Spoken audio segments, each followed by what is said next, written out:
Hello and welcome to the Soothsingers podcast. My guest here today is Sarah. She is a piano teacher, composer. Well, not composer. Maybe I'm mistaken on that. Correct me. But, oh, it looks like we're having tech issues. Okay, we're good. So, short secret about Sarah, she can read your mind. She'll know if you've been practicing.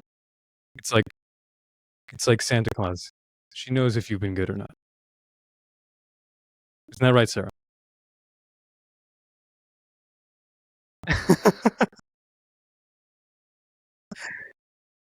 It's all fun and games. Sarah's a sweetheart from Ottawa, Canada. Well, maybe not from there, but that's your that's your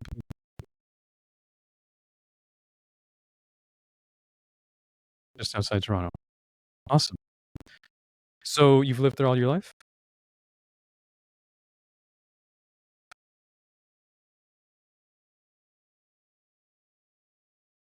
Okay. Hamilton. Great. Well, happy for you.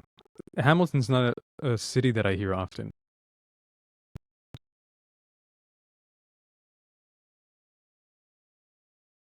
Oh, wow. Okay. So it's the past. Yeah. Gotcha. It's so funny. I have a lot of friends recently I've met are like up there or have lived there just recently, so it's such a coincidence. So, from a city such as Hamilton, how good did you get to be where you are today in terms of career and professional and personal?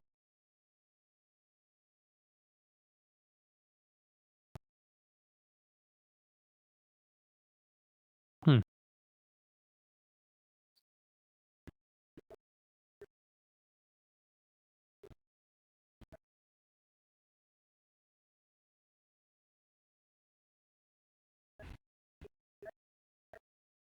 Hmm.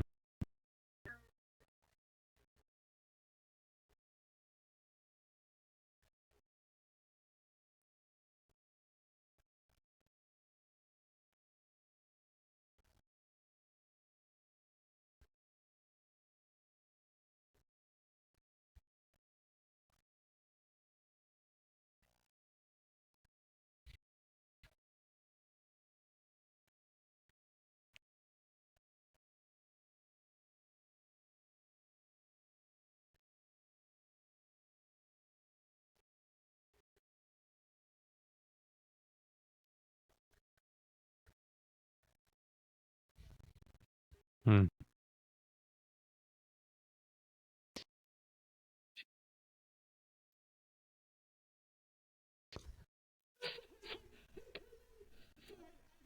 Job in Ottawa, I found an apartment, and I kept going with lessons with her for 8 additional years. So Wow. it was fantastic. She's an amazing woman, and I wouldn't be here today if it weren't for her. It's just an awesome journey. So yeah, uh, Yeah. I'm now teaching piano full time. I've just published a book, the Advanced Piano Technique book. I've dabbled in composition a little bit, and I run a private studio of 30 students from my home. Beautiful. Beautiful. Such a journey, and to say I applaud your commitment because moving somewhere because of your bond and your passion for the music and with your teacher, that says a lot about you and your character. There's a lot of sacrifice with that. Well, it is, but I always knew to follow what felt right in my heart. As cheesy as that is, it's like you follow what you feel is the right thing to do. I knew at the end of university I wanted to go live on my own. I did not want to live in the same city as my parents. And then there was this Mm. invitation, and I knew I had to live in a bigger city because that's where more musical opportunities are. That's where more room for growth is. And I've always wanted to pursue growth and becoming Mm. better at everything I do. So Sounds cheesy, but it's what it is. Well, my parents used to call me. This is so embarrassing. I've never told this to anyone. My parents used to call me Tristan Eat Cheeses. Just like Chuck E. Cheeses. Yep. Yeah, my parents used to call me Tristan Eat Cheeses because of how much I love cheese. So you're in the right place. Okay. I do like cheese, but I will never I get that nickname. I'm sorry. no, no, but it's okay. It's okay because yeah, I'll never put you on that pedestal, if you can call it that. What I'm saying is, I understand going with your heart, and when you're open to opportunity, opportunity happens. Yeah. There's so much opportunity in the world. Realistically, there is an abundance of opportunity. Oftentimes, there's a lack of openness in people.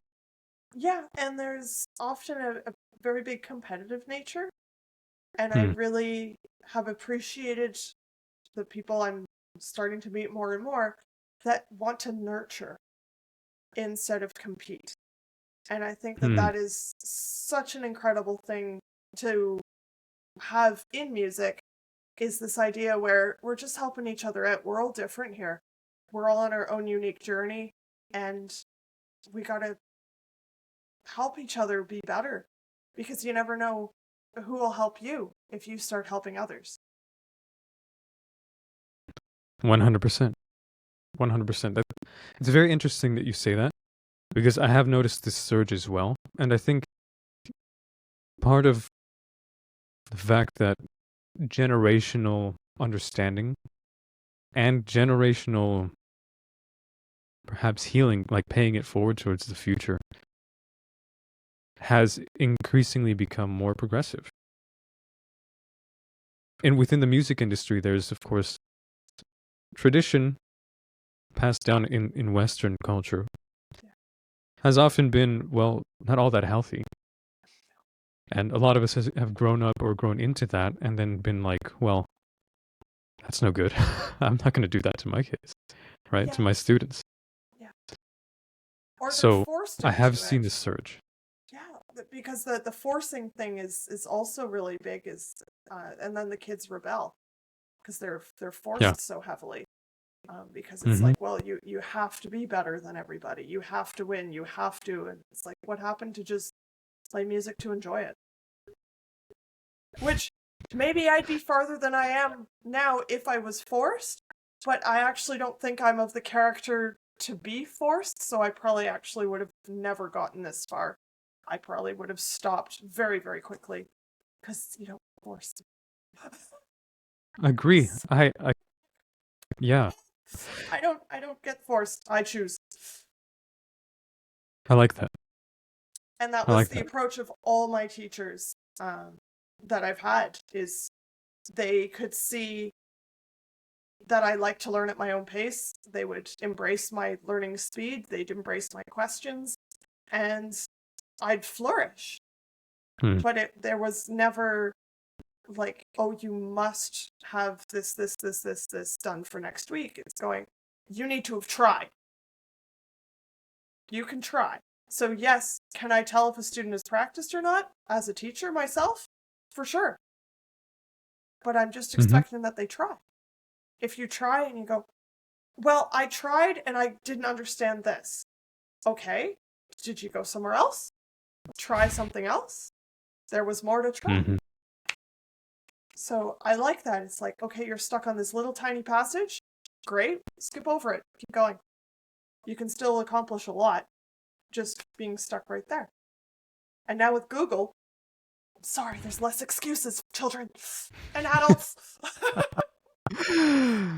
No, it's absolutely true. It's absolutely true. But I like the way you're saying, where essentially what you're saying is that the details aren't going to make or break your life, and you can move on and get more wealth, more knowledge by experiencing the whole thing. We'll come back to the details. I mean, imagine the progress you'd make in comparison. It's just Yeah. night and day. Yeah. And I Yeah. think it's important also as a teacher to have something in your life where you are the student, because then you actually get to see what it's like to learn something, and be Yeah. at the beginning stages of something. It doesn't have to be something hard. I've chosen horseback riding and swimming. I'm not new at swimming. I'm just trying to get really good at swimming. I'm in a master's swim club, actually. But Hmm. horseback riding, I just started 8 years ago, and that was very humbling to be at the beginning stages while I'm so advanced at something else. But then you find what you like in Yeah. a teacher. You find how you like to be taught. You find what kind of expectations you like to have that teacher to give you. So it kind of teaches you like to be taught, but still adjust a little bit to the student themselves. That's a very good piece of insight.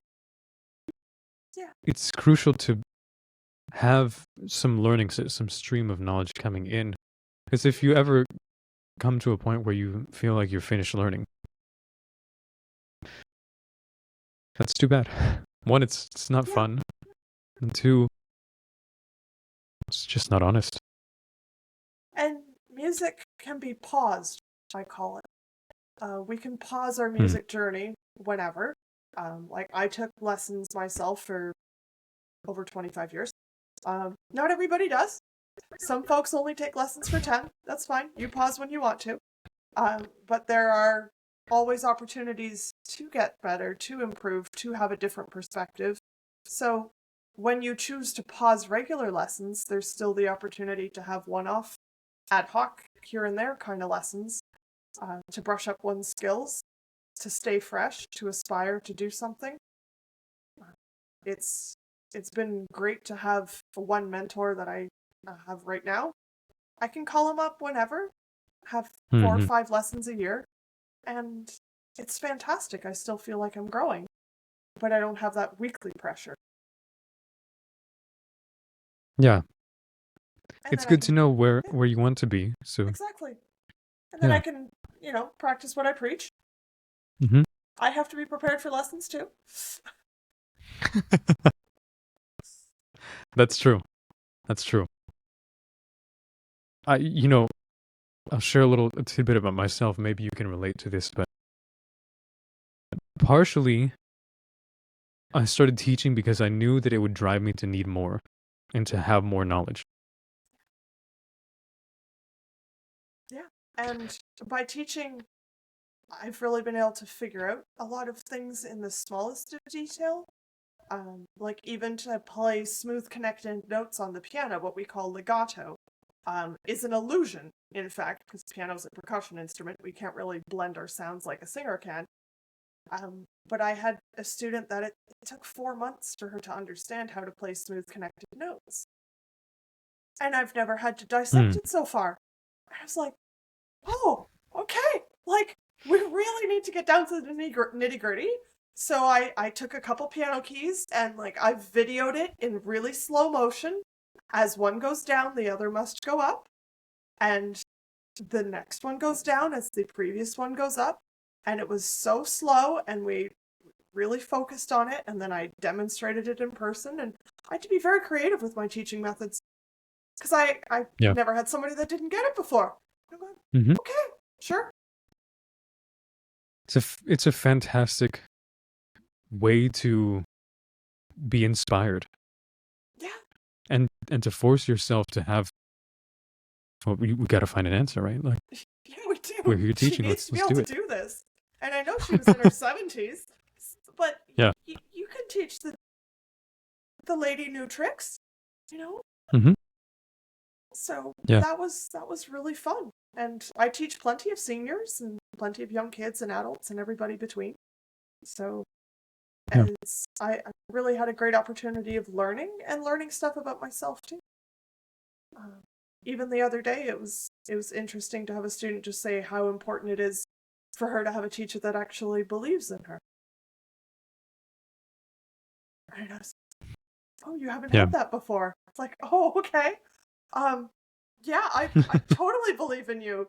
Like, I'm here for you. I'm here for you to be autonomous so that you can stand on your own 2 feet and know exactly how to practice, be able to reflect on your assignments, and move forward. I'm the guide, but here you Mm. go. This is how to do it. Have fun. Yeah.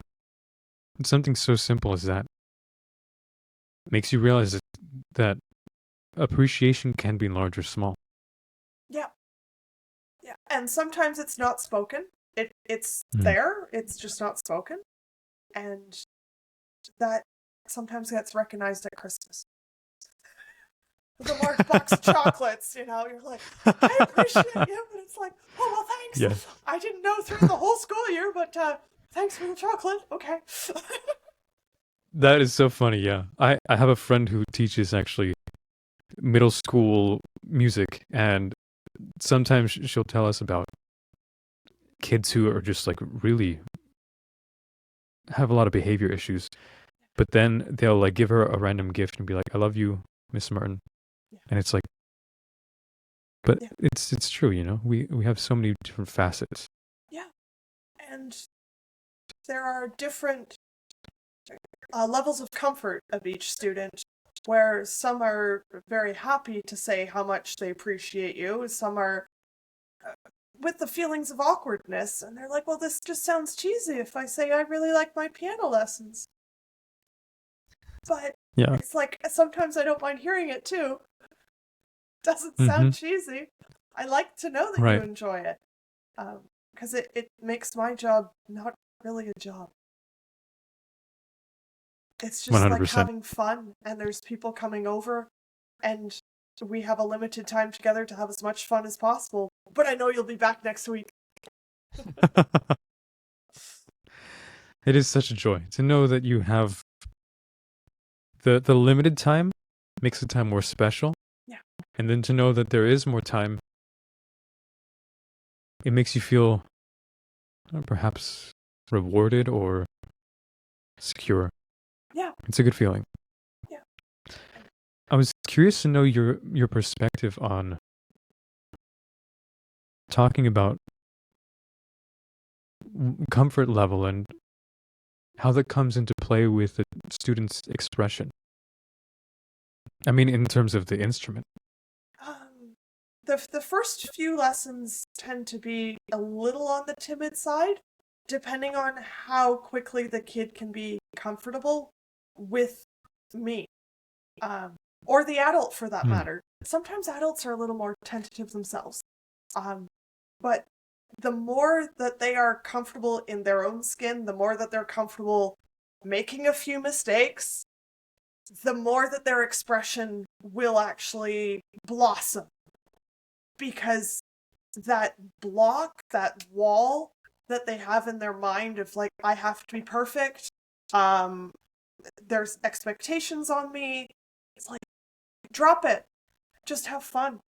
And then the listening experience as a teacher becomes more fun, it becomes more fun for them to play for me, and we have much more potential. And that's what I notice in student recitals also. Those that are just comfy in their own skin and that stand up there and are like, can I play? It's like, yeah, go for it. And the audience is just right there with them because they're like, wow, that's great. I remember at the most recent student recital, I had this, I think the kid's 7, but I had him go first because there was no keeping him in his seat. He was already on the piano bench before the show started. Like, really, like, with his hands on the keys, ready to go, being like, can I play? And that warmed the audience. That set the tone, and I'm like, break free, kid. Like, that's amazing. So, I think it's a bit of soul searching, how comfortable we are in our own skin to be having people look at us, having people help us with something we're struggling with. I still have students that get a little nervous when they're so well prepared for lessons that they're like, I prepared this so well, and it's falling apart in front of my own eyes. It's like, yeah, but it's okay. What's gonna happen?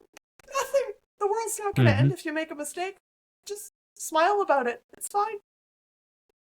and we're all going to Yeah, be okay. it's true. It's the truth is often the simple truth, and we expect something complex. We try to grasp it. It's just Yeah. what it And is. we have this really false idea of perfection in our heads. Mm-hmm. There's very few perfection ideas that I would have as a musician, because really the definition of perfect is forever changing. Because maybe Isn't that that funny? mistake was really cool. Maybe that mistake is what made the performance really special. Maybe it's how you recovered from it that really drew the audience in to be like, wow, like I felt that moment. That was exquisite. How you shaped that Hmm. and just embraced the imperfection. That could be perfection.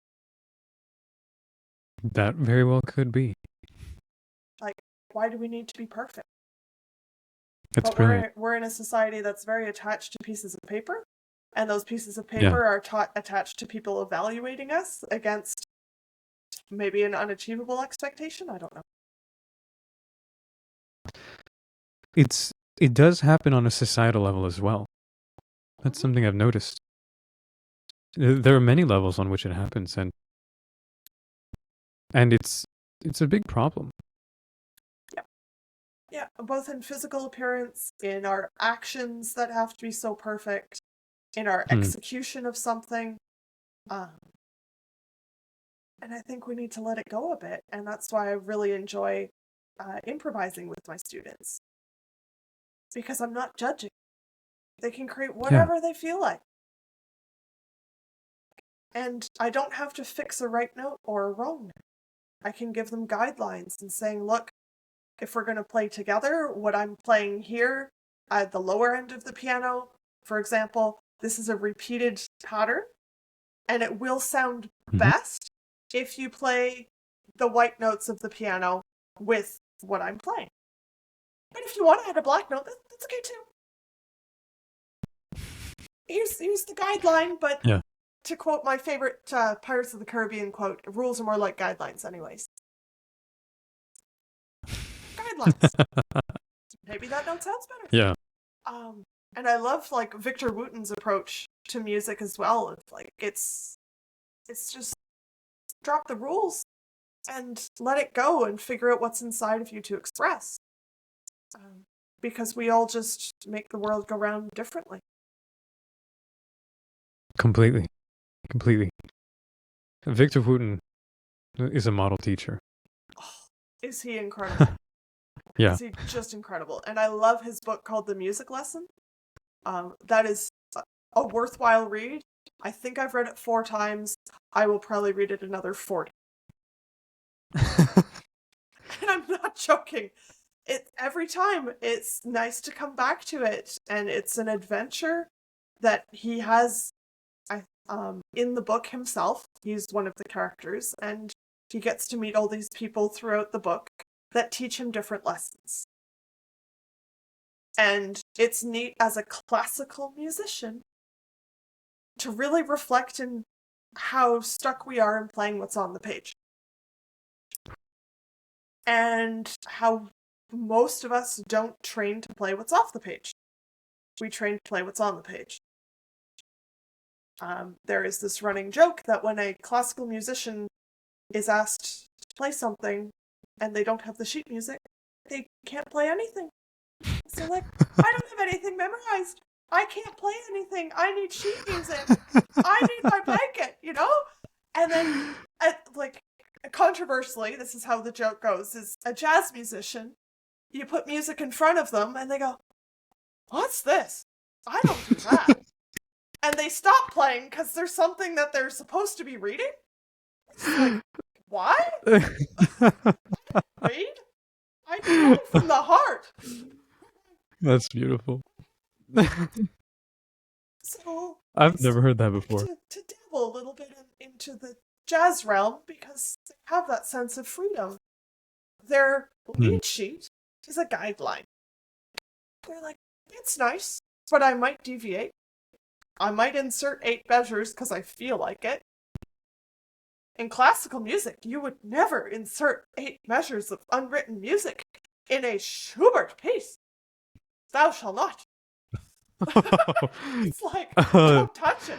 Um, yeah, so just, sacrosanct. yeah, Yeah. it's a little snooty there. I would agree.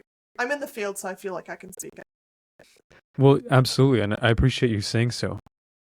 I was actually curious about that because I kind of grew into it when I first started, and mind you, it wasn't my first choice, but I said I'm not going to stop learning, so I went with it. And yeah, I experienced a lot of that. Actually, that's a lot of the experience that I gather from when I teach Yeah. because of that snootiness. It is a little snooty. I call him on it once in a while. Like, we all need pieces of paper and we all have to follow the instructions and, keep your mouth shut and do as you're told. Um, it's there. It's discipline and there's merit in it.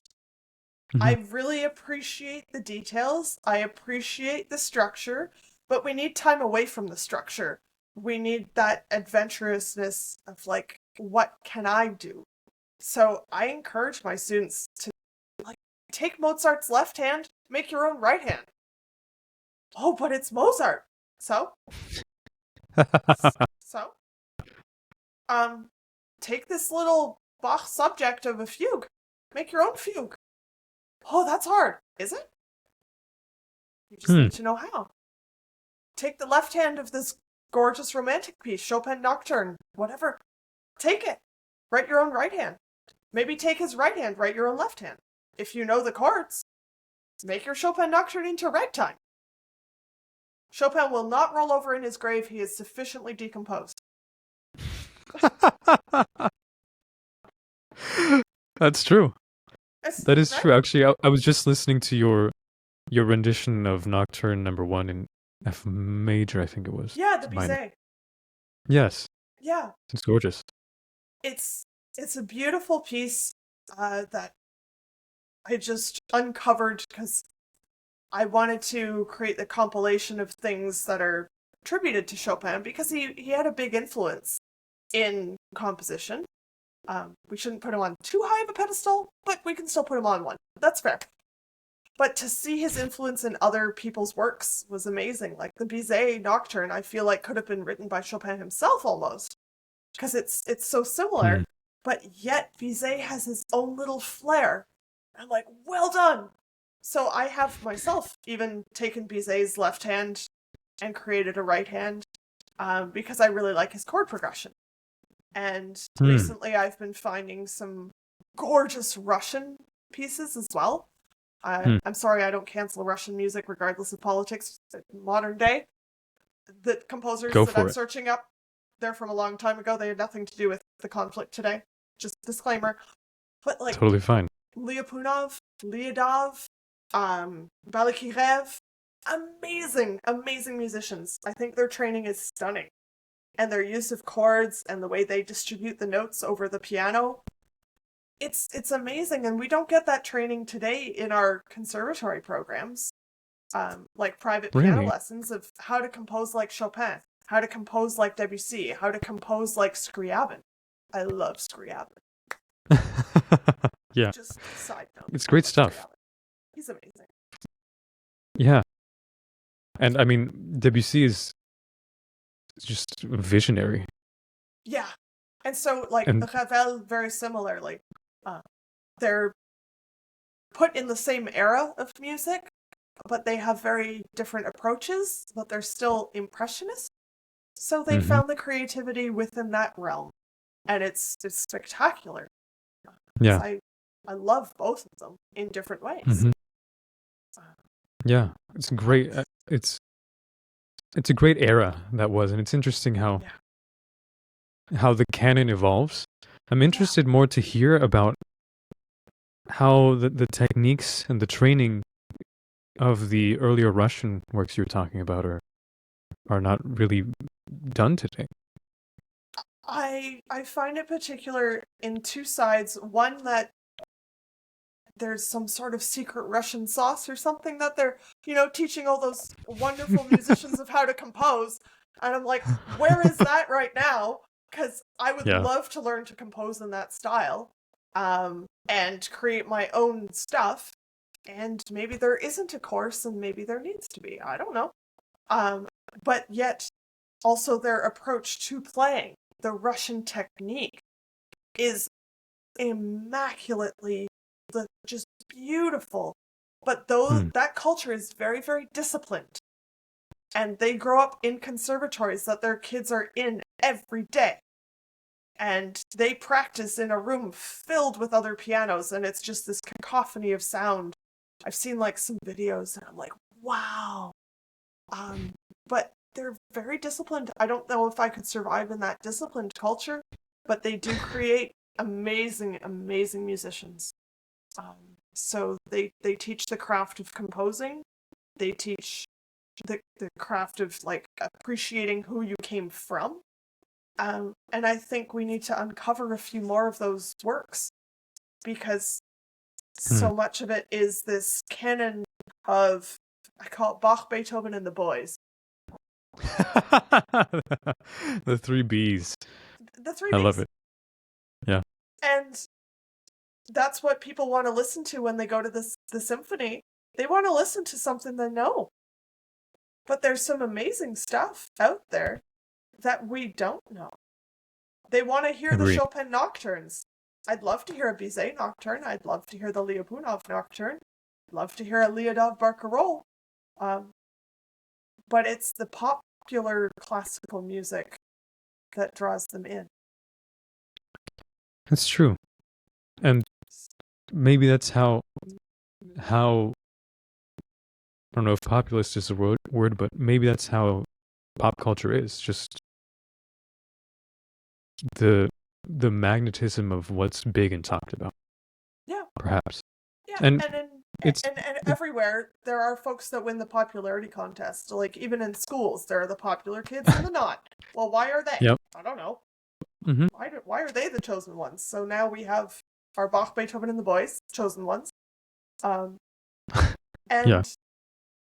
like there are plenty of BIPOC and women composers that compose gorgeous music too that need to be recognized. And even music of our own culture, like trying to bring light to Canadian music, because there are some amazing composers out there in my own country. Mm-hmm. And I got to collaborate. It's really not so much talked about. Well, precisely. It's like meet the living people. Don't just appreciate the decomposed ones, you know? I love the dry humor. It's awesome. You know, well, I'm wondering a couple things. I'm really curious to know theoretically and tonally what's going on in the Russian works that you mentioned. You have some different choices of chords, other than what was in the Baroque. So as we evolve in music history, our acceptance of different harmonies, different chord choices, becomes greater. So the Baroque era kind of stuck to 3, maybe 4 main chords with the occasional other decoration. But most of their stuff was very contrapuntal, but stuck to a bunch of same chords. Classical, they started to introduce a couple new ones, a little bit of different ways of writing, and then gradually the piano pedal got introduced, and then the piano really came to be, because prior to that was actually harpsichord and forte piano and clavichord, which in my books are less expressive, but don't shoot the messenger. It's just then in about the mid 1850s was when the piano started to sound more similar to a human voice, because we also got the sustain pedal. We got a greater range of notes. We got a greater range of dynamics. So we have more expression. They started to mess around with more chords that got more widely accepted, because I'm hypothesizing that maybe even in the Baroque era, if you decided to use a German 6th chord, that they would have been like, and maybe not, I don't think you're getting published, rewrite that.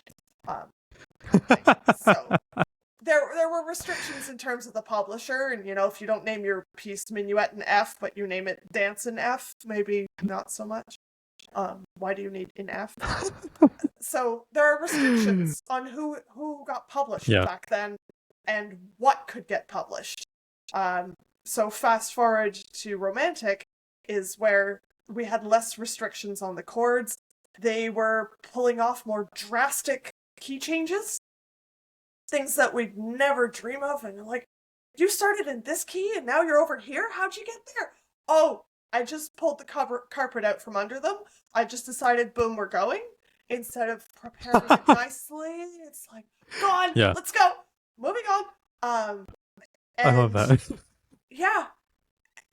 And right away from the beginning of a piece, they can throw in these little more dissonant, colorful chords. You're like, oh, you didn't have to establish your 1-4-5-1. You already came in with a 7 diminished 7, and you're like, fancy.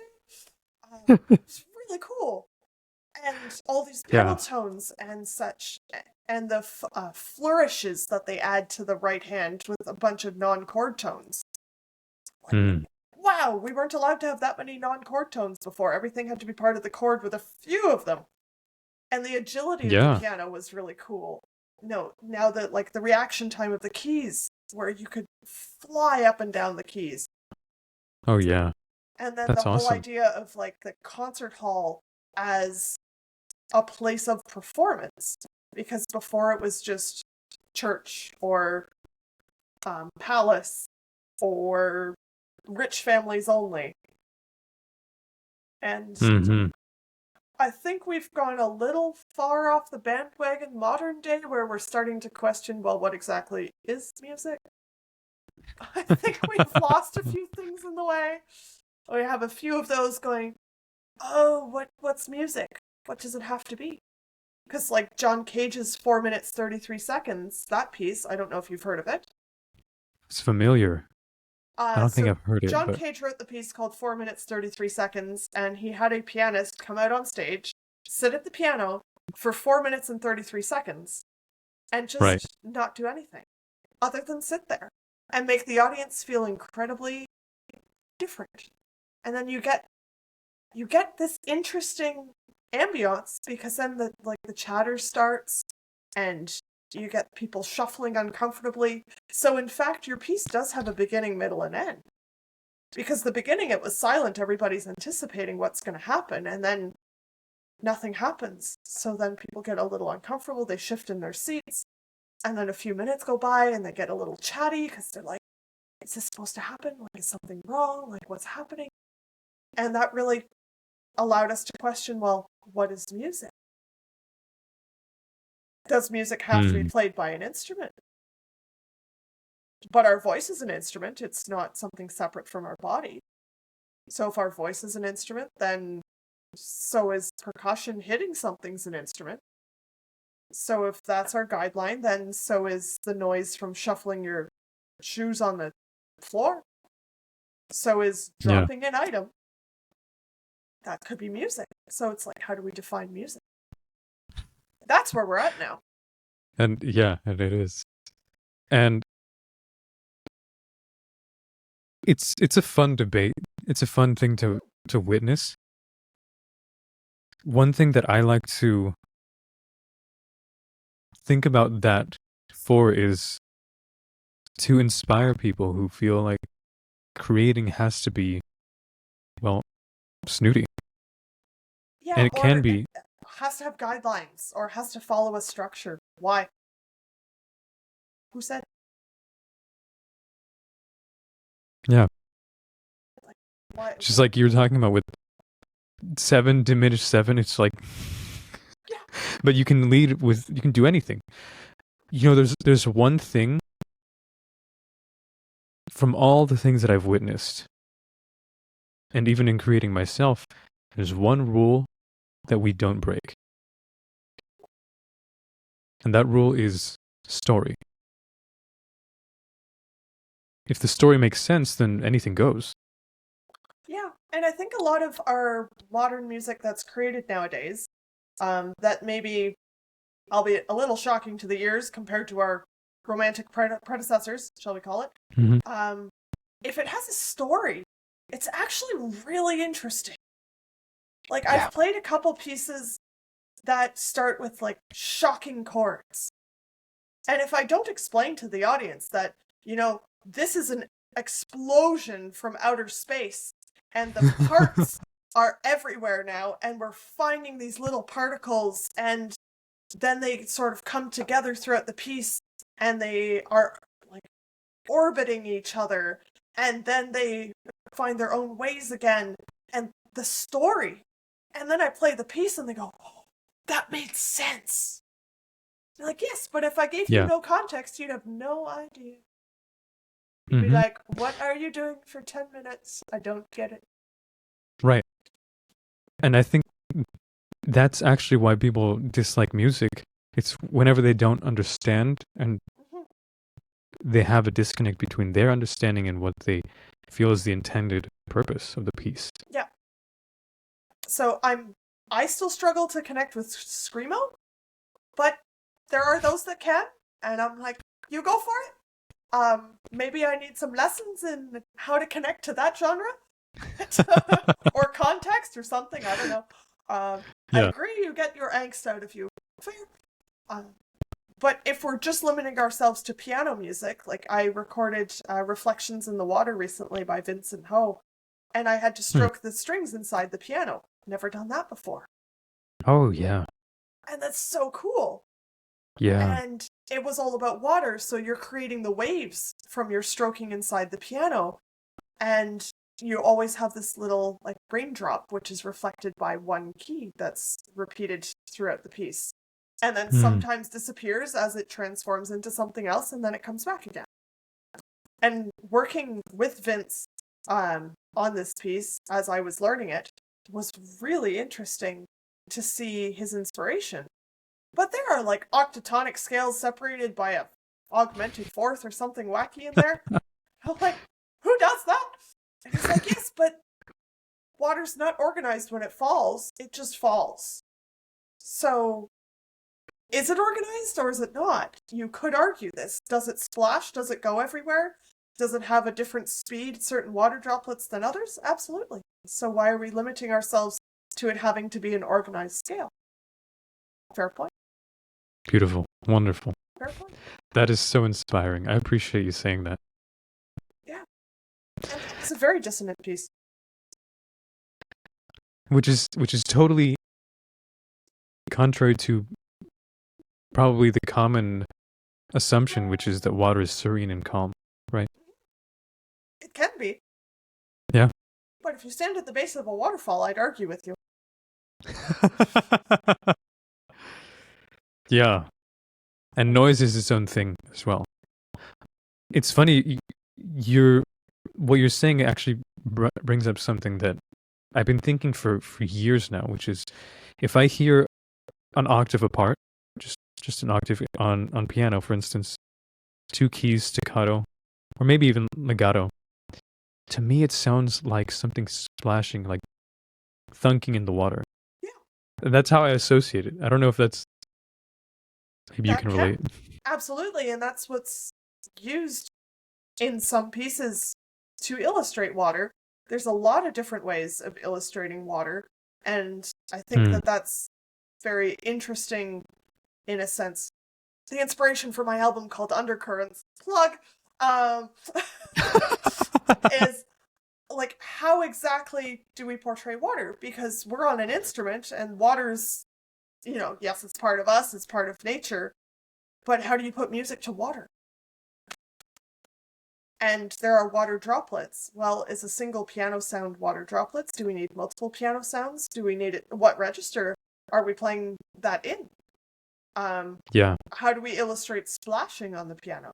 Ravel did a great job in Jadot to illustrate his splashing. But not all water splashes, so there were moments of calm. Wow. And like Chopin's Raindrop Prelude, it's a very, very vocal melody, and yet we have this constant A flat / G sharp that's throughout his piece. I say slash because in Huh. part of the piece it's A flat and part of the piece is G sharp because he does modulate. Right. Um, Yeah. so fair statement. But even Yeah. on his piano in his day, there was a slightly different tuning. So that piece has a different vibe than we do have now at A440. Focus Hmm. knowledge. Oh, that's so cool. It'd be so interesting to experience the contrast and understand what it might have been in the original experience. Yeah, we have a few recordings of his play el piano on YouTube, which is interesting to look up. We don't have all of the pieces of his entire repertoire recorded, but to us that piano sounds very different because we're so used to A440, we're used to our Steinways and Yamahas. We have this preconceived notion, whereas back then that was their normal. So we are comparing our normal to their normal, and it feels abnormal because it's not normal. Right. But to have that there, I think most of his pieces were at A432, and there's a lot of merit in A432. That's a whole other can of No. worms that I'm gonna Oh, it's a just. can. It's a can with the Yeah. solfeggio frequencies and how that's potentially more like harmonious with the human body at 432 and the whole theory of 440 coming to be popular. Yeah, Yeah, that's Pandora's box over there. it is. Definitely. I'll probably close that one at the moment. I'll let your listeners uncover that for themselves because that is a very big box. Yeah, that's a YouTube wormhole at the very least, but Yes. it's one that I would gladly go down. I'm an experimentalist at heart, and I just love finding out the inner workings of things. You talked about your composition, actually, your up and coming album. How's the process going for you? Well, I have one album that'll be released in December, and that's of all pre-composed music. It's a Christmas album, and then I'm about to embark on an album likely of Russian music, starting to practice. So that might not be released for a couple of years. We'll see how soon I can get it done. It depends. And Okay. maybe an album of my own works, but I feel like an author that can't finish her own story. I have a lot of unfinished pieces that are on my computer. The notes are there. I just got distracted and started writing something else. And then I got distracted and started writing something else. So I'm sure I have a lot there. I just actually need to finish something. It's like an artist or an author that just, you get bored of your own story. You go, I need a new adventure. Yeah. Well, that's very relatable, and I know a lot of us have experienced that at least once or twice. I know myself recently. It's funny you mentioned that because, well, personally, people hire me to, number one, help them find their voices, but also help them to create in a manner that's just much faster, because progress is really the goal. So one thing I see is that ultimately there are two things that we need. One is a rabbit hole in and of itself, which is identity, both of yourself and of your audience. And two, is we need something to rely on, a process other than ourselves. In your own teaching and even in your own composition, where have you found that that's also the case? I think composition, largely that comes just from the amount of repertoire I've played and kind of the ideas I get to draw on from stuff I've played in the past. But I find the compositional process to be more like a meditation, if anything. So the less I think, the more that flows. So when one meditates, one is often not really thinking because we shut off that part of our mind. We shut off the analytics and we just sit there with our breath. Some of us have to listen to calming music. I like silence. And I just sit with the piano and I let whatever flows out of my fingers flow out of my fingers. I cannot write it down fast enough, so I often will do an overhead camera view of my keyboard so that I have kind of a record of what I played. Because if I try and write what I'm playing, it feels so less creative. Wow. So I have to play, I have to let it go, I just have to experiment, and I'll listen to the video afterwards. And then I'll start writing what I thought was good. I might write the whole thing, might remove snippets, might adjust it. But I have a harder time writing down and playing because I feel like that feels so analytical, like I have to plan everything. Go, okay, I'm going to beat this chord, and then that chord, and then that goes with that melody note, and then that would go with that melody note, and it feels like a math equation instead of an artist's painting.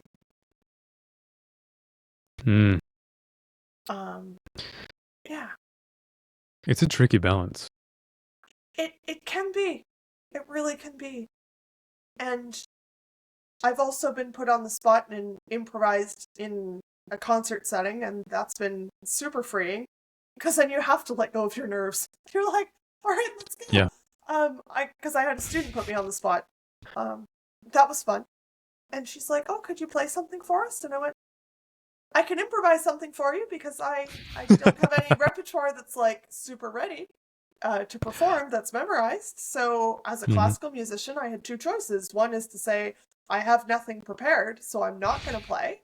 Or the other choice is, well, I'm just going to make up something for you, and I hope you enjoy it. And that was really fun. I love seeing the two put into stark comparison like that. It's awesome. Yeah. And that's what I mentioned to my students too. It's like, if you're going to choose not to have something memorized or not to have like a small canon of works that you're able to play for people at one given moment, which is a very classical pianist thing to do, then you must have something available to improvise with. So maybe have a left-hand repeated pattern that you can take on, so that way you don't have to worry about the left hand too much. And then you create a right hand, or a chord progression that you like, or some genre of something that you like. So I try to help my students be protected from that same situation. But it inevitably does still happen. And some students are too afraid to improvise because it's scary. Well, if you don't do it, if you don't practice it, anything's scary. That's true. That's true. Having no experience, it's the undefined that's rife with possibilities. Could be dangerous, but we don't know. Well, exactly. We just go with the flow and enjoy our adventure while we're here, and get to meet all kinds of people while we're here, and that's what shapes us. And that's where, a kid performing for Elise is different than a grandma performing for Elise. Is different than a concert pianist performing for Elise.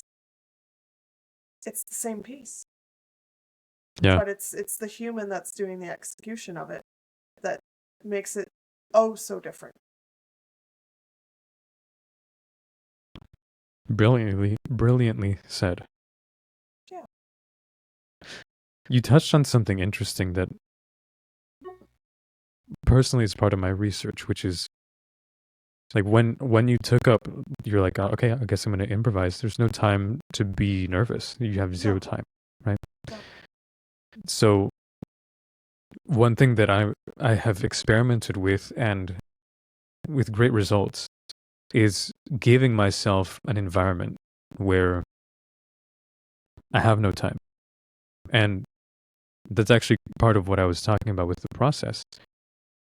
If you're taking on a work and you have no real deadline, the availability of making it as good as possible and making it super important is a lot higher than if you just had something you had to make in 7 days, for instance. And you just kind of Yeah, you slap something together. there's It's merit an of experiment. deadlines and there's merit of no deadlines. Because if one has no Mhm. self-discipline, well then, no deadline. You're not going to get Yeah. anything done. And Mhm. that's where sometimes the deadline is there as a nice reminder to keep working on something and get it finished. And sometimes it's not quality the first time, or you have to figure out how to deal with deadlines. And that's kind of what I play around with right now. The motivation to actually work on an album or work on another project is I need a deadline. Because when I was taking piano lessons, the deadline is next week. That's your lesson. But now there's no next week. So Yep. I have to do it for myself. There is a next year, there's a next decade, there's a next whatever. But will you be happy with what you did today if you don't accomplish much? We need some days off, but we need a result. It's like couch potato does not work very well. Yeah, I personally, I know I can't rely on myself, and I've been trying to convince myself that it's a school thing, like procrastination, studying. But I'm like, oh yeah, I mastered let's that. be honest. Yeah, it's true. It's yeah. true. So putting it out there in the world is essentially utilizing shame or potential shame and people to come after you and be like, did you do your work? It's a good motivator. And then what I find is, maybe you found, is you love the piece more because you couldn't make it more important. Yeah. Yeah. Well, what a wonderful conversation, and I'm floored at how much knowledge you have of so many different things. I was just about to ask if there's anything up and coming of yours that you would like to promote. What would that be?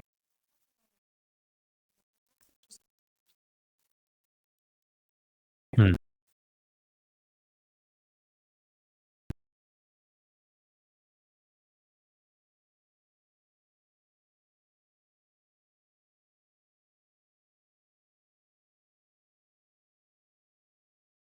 Beautiful. Beautiful. I'm sure people are going to love that. Thank you so much, Sarah, for a wonderful conversation. And I really look forward to speaking with you soon.